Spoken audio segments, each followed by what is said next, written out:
स्वागत सादर करीत आहोत आजच्या काही ठळक घडामोडी।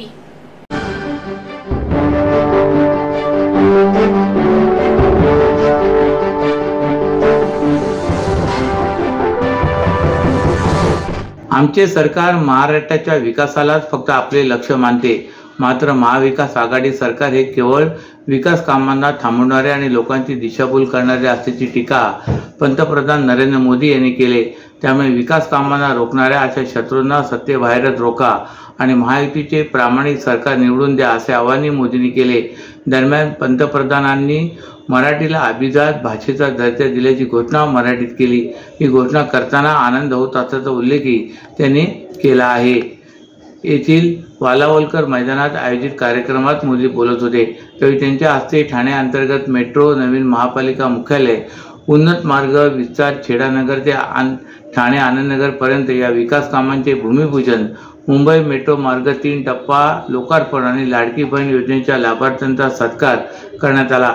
यावेळी मोदी यांना मुख्यमंत्री एकनाथ शिंदे यांनी फेटा, ठाण्यातील कोपिनेश्वर मंदिरातील शिवलिंग आणि दुर्गेश्वरी मातेची प्रतिमा भेट दिली।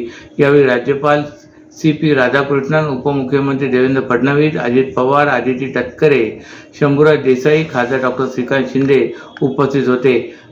तर देवेंद्र फडणवीस मुख्यमंत्री असताना मेट्रो प्रकल्पाचे 60% काम पूर्ण झाले होते असे नमूद करून मोदी म्हणाले की महाविकास आघाडीने खोडा घालीत मेट्रोचे काम 2.5 वर्ष थांबवले, त्यामुळे या प्रकल्पाच्या किमतीत 14,000 कोटींची वाढ झाली। महाविकास आघाडीने बुलेट ट्रेन, राज्याची ताण भागवणाऱ्या योजना रोखल्या, त्यामुळे आता तुम्हाला यांना रोखायचे आहे असे ते म्हणाले। काँग्रेस सर्वात बेईमान आणि भ्रष्टाचारी असल्याचा आरोपही मोदींनी केला।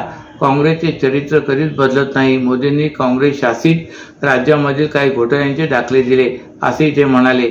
आगामी विधानसभा निवडणुकीच्या पार्श्वभूमीवर ठाण्यात मराठा एकजुटीची ताकद दाखवून देण्यासाठी मराठा पॅटर्न राबवण्याचा निर्णय मराठा क्रांती मोर्चाने रविवारी घेतला। ठाणे शासकीय विश्रामगृहात याबाबत झालेल्या पत्रकार परिषदेत येत्या 1 महिन्यात मराठा जोडो अभियान ठाण्यातील 4ही विधानसभा क्षेत्रात राबवणार असल्याचे स्पष्ट केले। असंविधानिक आरक्षण देण्याऐवजी 50%च्या आतच आरक्षण द्यावे अशी मागणी ठाणे मराठा क्रांती मोर्चाचे समन्वयक ॲडव्होकेट संतोष सूर्यराव यांनी केले। या संदर्भात सरकारने नेमलेल्या गायकवाड आयोग तसेच शिंदे समितीनेही अनुकूल अहवाल दिला। असे असतानाही 40 वर्ष झाली तरी मागण्या मान्य होत नसल्याकडे त्यांनी लक्ष वेधले। तेव्हा विधानसभा निवडणुकीच्या पार्श्वभूमीवर मराठा क्रांती मोर्चा आपल्या मागण्यांसाठी कोणत्याही राजकीय पक्षाशी बांधिलकी न ठेवता मराठा पॅटर्न राबवणार आहे। येत्या 1 महिन्याभरात ठाण्याच्या चौकात मराठा जोडो अभियान राबवून मराठा समाजाला जागरूक करणार असल्याचे प्रवीण पिसाळ यांनी सांगितले। यावेळी प्रवीण कदम, दत्ता चव्हाण, दिनेश पवार, रमेश चौधरी, संतोष पालांडे यांच्यासह पदाधिकारी व कार्यकर्ते मोठ्या संख्येने उपस्थित होते। माजी मुख्यमंत्री उद्धव ठाकरे यांच्या पत्नी रश्मी ठाकरे यांनी काल सायंकाळी टेंबेनाका येथील देवीचे दर्शन घेऊन महाआरती केली। रश्मी ठाकरे यांच्या स्वागतासाठी टेंबेनाक्यावर शिवसेना महिला आघाडीच्या रणरागिणींनी तसेच पदाधिकारी आणि कार्यकर्त्यांनी तुफान गर्दी केली होती। टेंबेनाका देवीचे दर्शन घेऊन त्या शहरातील ठाकरे गटाच्या चंदनवाडी शाखेजवळील देवीचे तसेच काही पदाधिकाऱ्यांच्या मंडळातील आणि घरगुती देवींच्या दर्शनासाठी गेल्या होत्या। शिवसेनेचे दिवंगत नेते आनंद दिघे यांनी जय मा आंबे धर्मदाय संस्थेच्या माध्यमातून नवरात्र उत्सवाचे आयोजन सुरू केले। त्यांच्या निधनानंतर मुख्यमंत्री एकनाथ शिंदे यांनी हा उत्सव पुढे सुरू ठेवला। यंदाही मोठ्या उत्साहात हा उत्सव साजरा करण्यात येत आहे। शिवसेनेच्या शिंदे आणि ठाकरे गटाचे नेते पदाधिकारी या देवीच्या दर्शनासाठी येत असतात। रविवारी सायंकाळी माजी मुख्यमंत्री उद्धव ठाकरे यांच्या पत्नी रश्मी ठाकरे यांनी देवीचे दर्शन आणि महाआरती करण्यासाठी आल्या होत्या। त्यांच्या समवेत शिवसेना उद्धव बाळासाहेब ठाकरे गटाचे नेते खासदार राजन विचारे, मुंबईच्या माजी महापौर किशोरी पेडणेकर, श्रद्धा जाधव, उपनेत्या विशाखा राऊत, जिल्हा प्रमुख केदार दिघे, महिला जिल्हा संघटक रेखा खोपकर, समीरा मोहिते, माजी नगरसेविका नंदिनी विचारे, शहर प्रमुख प्रदीप शिंदे, रोशनी शिंदे, सचिन चव्हाण यांच्यासह ठाण्यातील पदाधिकारी व कार्यकर्ते मोठ्या संख्येने उपस्थित होते। महाराष्ट्रातील भगिनींना आधार देणारी राज्य शासनाची मुख्यमंत्री माझी लाडकी बहीण योजना। या योजनेअंतर्गत अल्प उत्पन्न गटातील 21 ते 65 वयोगटाच्या भगिनींना मिळणार दरमहा 1500 रुपयांची मदत। अर्ज करण्यासाठी 31 ऑगस्ट 2024 पर्यंत मुदतवाढ। कुटुंबाचं वार्षिक उत्पन्न 2.5 लाख रुपयांपेक्षा कमी असलेल्या महिला पात्र। कुटुंबाकडे पिवळं किंवा केशरी रेशन कार्ड असल्यास उत्पन्नाचा दाखला आवश्यक नाही. पांढरं रेशन कार्ड असेल किंवा रेशन कार्ड नसेल तर कुटुंबाचं वार्षिक उत्पन्न 2.5 लाखांपेक्षा कमी असल्याचा दाखला आवश्यक. योजनेसाठीचा ऑनलाईन अर्ज नारी शक्ती दूत ॲप वरून किंवा पोर्टलवर भरता येईल. ज्या भगिनींना ऑनलाईन अर्ज भरता येत नसेल त्यांच्यासाठी अंगणवाडी, ग्रामपंचायत, वॉर्ड ऑफिस, सेतू सुविधा केंद्रामध्ये किंवा आशाताई बचत गटाच्या CRP यांची मदत उपलब्ध. आता आपल्याला अभिमानानं म्हणता येईल, सुखी आणि सुरक्षित आहे माझी लाडकी बहीण. माई माऊलीची माया, अनमोल माया, ऊन सावली सुखाची, ममतेची छाया तुला आठवतो, मनी साठवतो, दिसे आसवात ही तुम्हाला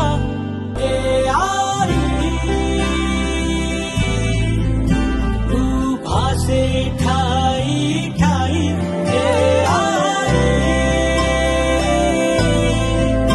तू भासे ठाई ठाई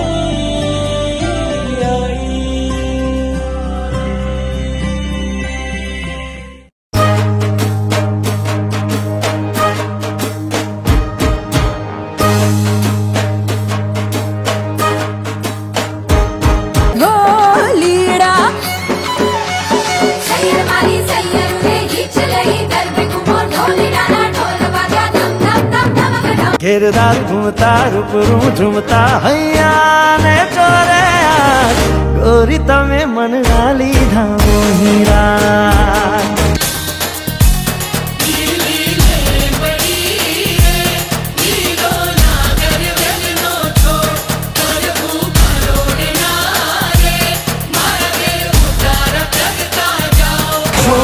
तारा ओरे छबिला तारा ओरे रंगीला तारा रंग बेर जुए तारी बात रे.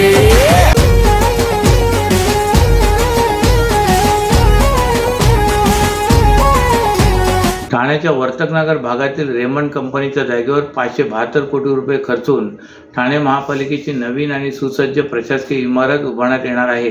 परंतु पालिका मुख्यालय उभारण्यात येत असलेल्या जागेवर बगीचा असून हा बगीचा आरक्षित आहे, यावर रहिवाशांनी विरोध केलाय. या प्रकरणी सुनावणी देखील झाली, परंतु त्यावर अंतिम निर्णय झालेला नसतानाही या जागेवर महापालिका मुख्यालय उभारण्याचा शासन निर्णय जाहीर करण्यात आला. या महापालिकेच्या नवीन प्रशासकीय इमारतीच्या कामाचा भूमिपूजन सोहळा शनिवारी पंतप्रधान नरेंद्र मोदी यांच्या हस्ते पार पडला. त्याचवेळी निवासी क्षेत्र असलेल्या परिसरात प्रशासकीय इमारत उभारण्यास विरोध करत रहिवाशांनी शांततेत आंदोलन केले. वर्तकनगर पोलिसांनी आंदोलन सुरू होण्या अगोदर आंदोलकांना अडवण्याचा प्रयत्न केला, परंतु आंदोलक त्यांच्या भूमिकेवर ठाम होते. त्यांनी काळ्या पट्ट्या बांधून हातात हरित ठाणे, हरित जेके ग्राम असे फलक घेऊन शांततेत आंदोलन केले. यावेळी त्यातील काही रहिवाशांनी पत्रकारांशी संवाद साधला. मुख्यालय ज्या जागेवर उभारण्यात येणार ते एक उद्यान आहे, त्यात विविध प्रकारची झाडे आहेत.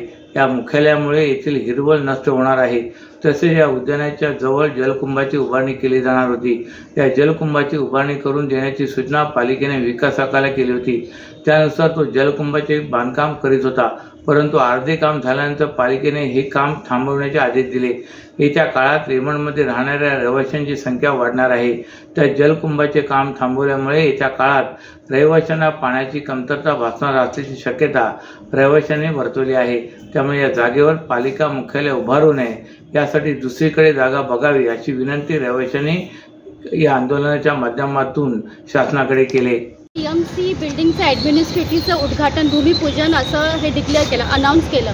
तर 1 महिन्यापासून आम्ही हे लढा देतोय का जे गार्डन आहे ते ॲक्च्युली बॉटनिकल गार्डन आहे, रिझर्व्ड गार्डन आहे. ते रिझर्व्ड गार्डन DP प्लॅनमध्ये रिझर्व्ड गार्डन असताना सुद्धा त्यांनी टेंडर फ्लोट केला. त्याची इतकी फटाफट प्रोसिजर सगळी स्टार्ट केलेली होती. आम्ही ऑब्जेक्शन रेज केलं, 1000 लोकांनी ऑब्जेक्शन दिलं, त्याचं हिअरिंग पण झालं. आम्हाला हिअरिंगला सुद्धा बोलवलं आणि हिअरिंगमध्ये आम्हाला असं सांगण्यात आलं का हिअरिंगचा निकाल जोपर्यंत लागत नाही तोपर्यंत याचं काहीच होणार नाही. पण तरी कालच्या काल 1 दिवसामध्ये त्यांनी GR आणला आणि ते DP प्लॅनचं रिझर्वेशन जे होतं ते रिझर्वेशनच काढून टाकलं. तर एवढं त्यांना काय घाई झाली का एक तुम्हाला गार्डन हे करून डिमॉलिश करून तुम्हाला तिकडे बिल्डिंग बांधायची आहे. TMC बिल्डिंगचं ॲक्च्युली DP प्लॅनमध्ये दुसरीकडे होतं, JK केमिकल्स तिकडे होतं. तिकडे त्यांना जागा नाही मिळाली म्हणून ते आता गार्डन पूर्ण हे करून तिकडे आमचा विरोध त्याच्यासाठीच आहे का गार्डन हे खूप जुनी झाडे आहेत, 100 वर्षापेक्षा जुनी झाडं आहेत, त्याला कापू नये.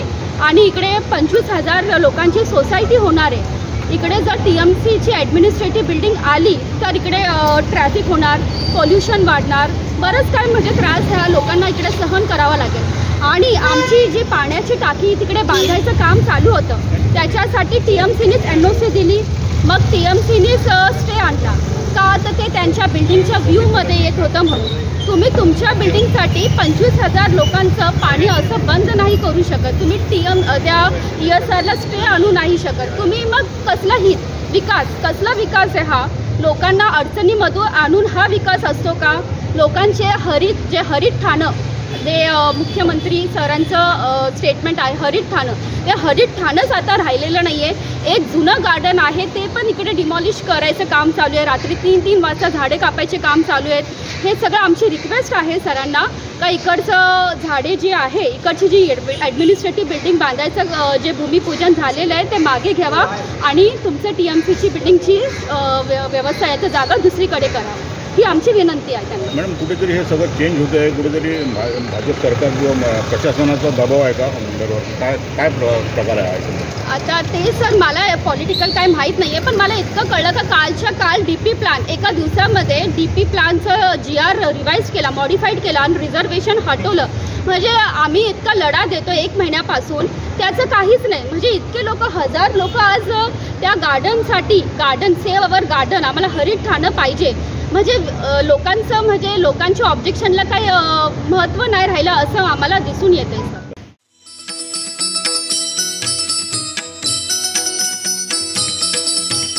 दुर्गे दुर्गटभारी तुझ विण संसारी, अनाथ नाथे अंबे करुणा विस्तारी. वारी वारी जन्म मरणाते वारी, वारी पडलो आता संकट निवारी. जय देवी जय देवी जय देवी जय देवी महिषासुरमर्दिनी, सुरवरेश्वर वरदे तारक संजीवनी. जय देवी जय देवी. त्रिभुवनी भुवनी पाता तुझ ऐसी नाही, चारी शमले परंतु न बोलवे काही. साही विवाद करिता पडिलो प्रवाही, ते तू भक्ता लागी पावस लवलाही. जय देवी जय देवी जय देवी जय देवी महिषासुरमर्दिनी, सुरवरेश्वर वरदे तारक संजीवनी. जय देवी जय देवी. प्रसन्न वदनी प्रसन्न होसी निजदासा, क्लेशापासून सोडी तोडी बहुपाशा. अंबे तुझ वाचून कोण पुरविल आशा, नरहरी तल्लीन झाला पद पंकजलेशा. जय देवी जय देवी जय देवी जय देवी महिषासुरमर्दिनी, सुरवरेश्वर वरदे तारक संजीवनी. जय देवी जय देवी.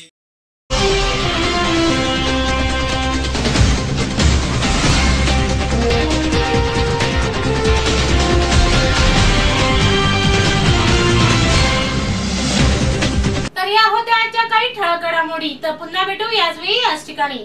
ठाणे दर्पण या वृत्तवाहिनीचे प्रसारण YouTube वर पाहायला विसरू नका.